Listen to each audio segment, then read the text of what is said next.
د خلیلزاد توندې څرګندونې طالبانو ته مو سزا ورکړه. دا چې خلیلزاد څه ویلي معلومات په پامیر پلس چینل کې راسره وګورئ. د افغانستان لپاره د امریکا د حکومت پخوانی ځانګړی استازی زلمی خلیلزاد وایي چې امریکا افغانستان ته د بشر د حقونو او یا هم د افغانستان لپاره نه وتللې. په امریکا یو برید شوی و او د دې برید ترسره کوونکو او ملاتړ کوونکي یې په افغانستان کې و. امریکا ولاړه، هغوی ته یې سزا ورکړه او بیرته راغله.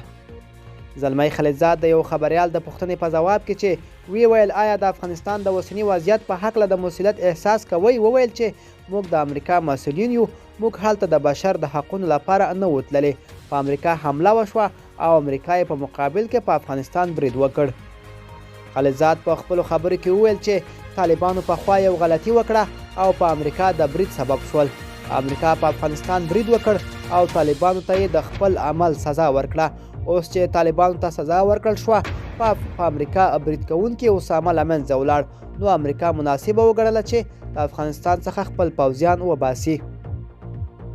خلیلزاد وروسته له هغه دا سپینې خبرې کوي چې ډېری افغانان په فانټیک ډول د افغانستان د حکومت د سقوط سبب زلمی خلیلزاد ګڼي.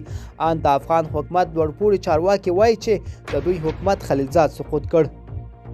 د چارو شنونکي وایي چې د افغانستان د پخواني حکومت د لوړپوړو چارواکو دا ډول څرګندونې ښایي چې دوی څومره د پوچ مغز څښتنان وو. خلیلزاد یو امریکایي مامور و او د امریکا د پالیسۍ مطابق حرکت وکړ. د امریکا حکومت یې خدمتونه وستایل او د هغوی لپاره ګټور تمام شو. مګر د افغانستان د پخواني حکومت لوړپوړي چارواکي اوس هم د ماشومانه فکر کوي چې امریکا غوندې یو لوی هیواد خپله پالیسي، خپل پلانونه د خلیلزاد شخصي فکر ته پرېږدي.